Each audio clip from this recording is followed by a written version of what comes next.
AQSh'nын президенти Дональд Трамп жакында 185 мамлекетке карата жаңы импорттук пошлина киргизүү боюнча билдирүү жасады. Бул жаңылык дүйнөлүк соода мейкиндигинде чоң резонанс жаратты. Өзгөчө Чакан жана Кыргызстан сыяктуу экономикасы тышкы соодага көз каранды мамлекеттер үчүн кандай коркунучтарды жана мүмкүнчүлүктөрдү жаратышы мүмкүн? Биз бүгүн детектор берүүбүздүн алкагында анализдеп көрөбүз. Алдыда биз менен болуңуздар.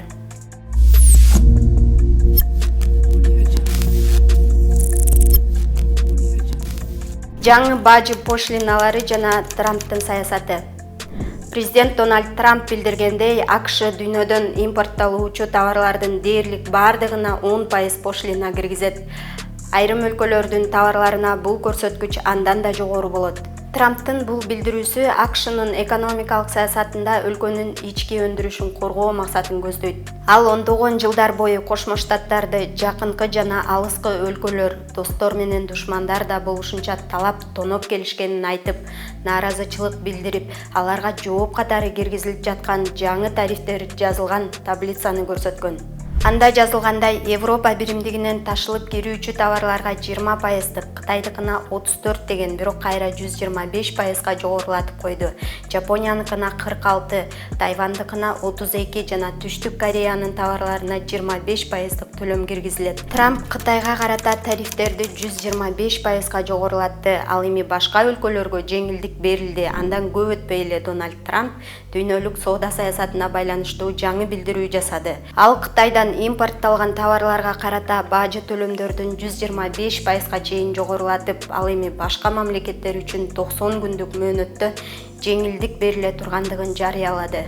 Ошондой эле Трамп 90 күн ичинде көптөгөн өлкөлөр үчүн маанилүү түрдө төмөндөтүлгөн тариф 10%дык бажы төлөм гана колдонулаарын билдирди. Трамп мындай кадамга эмне үчүн барганын так түшүндүргөн жок.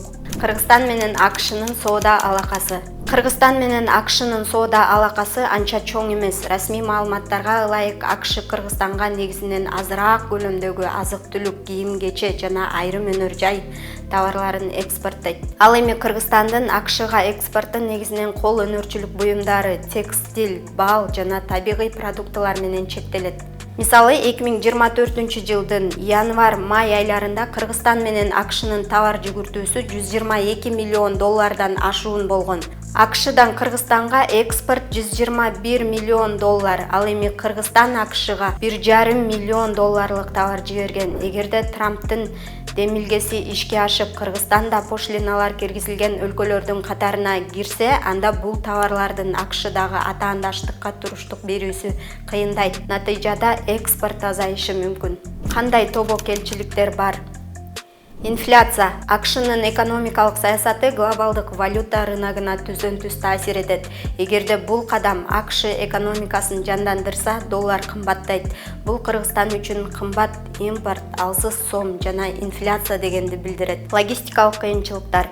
Эгерде соода согушу күчөп, дүйнөлүк соода чынжырлары үзүлсө, Кыргызстан импорттогон товарларды убагында жана арзан алып келүүдө кыйынчылыкка туш болушу мүмкүн.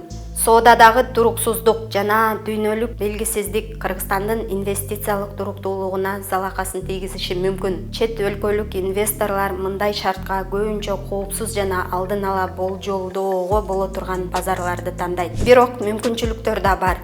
Мурдагы премьер-министр Акылбек Жапаров жана Кыргызстандын Германиядагы элчиси Өмүрбек Текебаев бул кырдаалды Кыргызстан үчүн мүмкүнчүлүк катары баалашууда. Сиз экономикалык жер титирөөнү сездиңизби? Акылбек Жапаровдун айтымында бул өзгөрүүлөр Кыргызстанга дагы таасир этет. Бирок ал бул кырдаалды кризис катары эмес, Кыргызстан үчүн мүмкүнчүлүк катары караш керектигин айтып, төмөнкү мүмкүнчүлүктөрдү белгилеген. Бизде тариф төмөн. Жаңы координаттар системасында эң минималдуу. Биз Кытай, ЕЭ жана Түштүк Азиянын ортосунда ыңгайлуу географиялык аймакта жайгашканбыз. Бизде өндүрүштүк чыгымдар төмөн жана регионалдык рынокторго кирүү жеткиликтүүлүгү бар. Эң негизгиси, биз чоң эмеспиз жана мобилдүүбүз. Чоң оюнчулар кайра бириккенче биз жеткирүүнүн жаңы чынжырларына кошулууга мотивация бар. Бири жоготсо башкалар табат. Азыр Кыргызстан үчүн мүмкүнчүлүк жаралды. Кыргызстан АКШнын дүйнө менен болгон соода согушунун фонунда жеңишке жетиши мүмкүн. Мындай пикирин Кыргызстандын Германиядагы элчиси Өмүрбек Текебаев социалдык тармактагы баракчасына билдирди.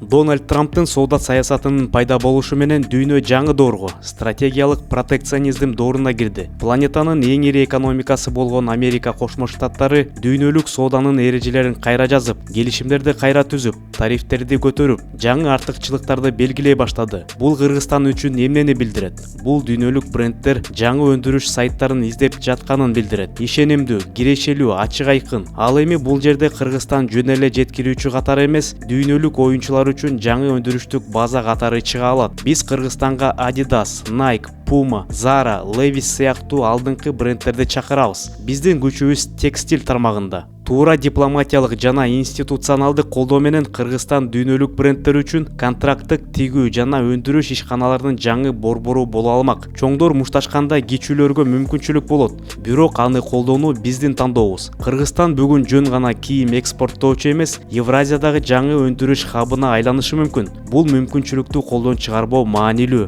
АКШнын соода саясатындагы өзгөрүүлөр Кыргызстан үчүн кыска мөөнөттө кыйынчылыктарды жаратса да, узак мөөнөттүү келечекте чоң мүмкүнчүлүктөр ачылышы мүмкүн. Бул мүмкүнчүлүктөрдү пайдалануу үчүн мамлекет жана бизнес чогуу аракеттениши керек. Политклиника медиасынын социалдык баракчаларына жазылып, QR-код аркылуу колдоону унутпаңыздар. Сиздер менен мен Кымбат Турдубекова жана Политклиника медиасы болду. Кайрадан амандашканча сак саламатта болуңуздар.